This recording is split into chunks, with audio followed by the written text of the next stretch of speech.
The Midwife's Apprentice by Karen Cushman. Chapter 10. The Boy. After this, when the midwife was summoned to attend a mother, Alice took to stealing her way inside the women's cottage, hiding in the shadows so as not to be noticed, watching closely to see what the midwife did and how and why. She took and stored in her brain and her heart what she heard the midwife say and do about babies and birthing and easing pain. She discovered that an eggshell full of the juice of leeks and mallows will make a labor quicker, that rubbing the mother's belly with the blood of a crane can make it easier, that birthwort roots and flowers can strengthen contractions in a reluctant mother, and that if all else fails, the midwife can shout into the birth passage, "Infant, come forward! Christ calls you to the light." She found that mouse ear and willow can help stop bleeding, and that a tea of anise and dill and bitter milkwort will help when milk will not come. She learned that newborn infants are readily seized by fairies unless salt is put in their mouths and their cradles, that a baby born in the morning will never see ghosts, and that a son born after the death of his father will be able to cure fevers. Alice thought the midwife had more skills with herbs and syrups and spells than Will Russet, but Will delivered babies just as well and was much kinder to the mother. Alice thought that if she needed a midwife, she would rather someone like Will than Jane Sharp, for all her spells and syrups. Early one cold November day, before the pale watery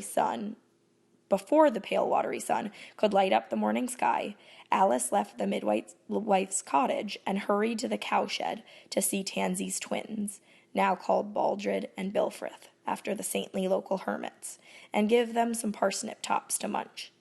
There, huddled as close to Tansy as her calves, lay a sleeping boy, blue in his lips, frost in his hair, and tears frozen on his thin, dirty cheeks.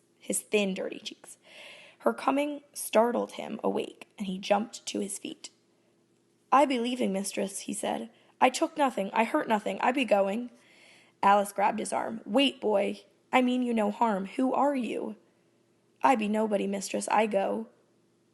"Everybody is somebody, and so are you. Want some breakfast?"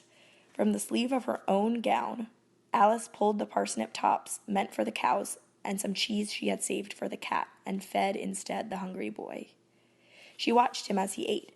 6 he was, maybe a little older, for all he was so small and thin. He looked a little like her, now she thought about it. A sudden pleasure inside her warmed her hands as she reached out to smooth the boy's hair. "Next time, you be much warmer, nestled in the dung heap these cold days," she told him. "I know." He finished the cheese and looked up at her. "Bread?" "Bread. I'll go fetch some. You stay here." Alice ran for the cottage, found a bit of bread she had hidden away for the cat, ignored the midwife's questions and demands, and started back for the cowshed. The boy was running down the road toward her, pursued by several much bigger boys shouting and threatening with their pitchforks and rakes. "Beggar! Thief! Ragtag!" they shouted as the boy crashed right into Alice and sent them both sprawling to the ground. "Have off, Dick," said Alice, "or I be telling your granny who drank that ale she hid for herself. And you, Jack Snaggletooth, I still have that bottle of rat's blood." As the boys backed away, Alice stood, brushing the mud from her skirt with one hand and holding on to the boy with the other. "Have off, I said," she repeated, moving toward them. "Corpus bones, Beetle, we were but wagging him, since you are no sport no more." And the boys moved off to torment someone else until they found, slapped, and sent to work. When Alice and the boy, who said his name was Runt, got back to the midwife's cottage, Jane was out seeing to Kate, the weaver's daughter, who was having trouble with her milk.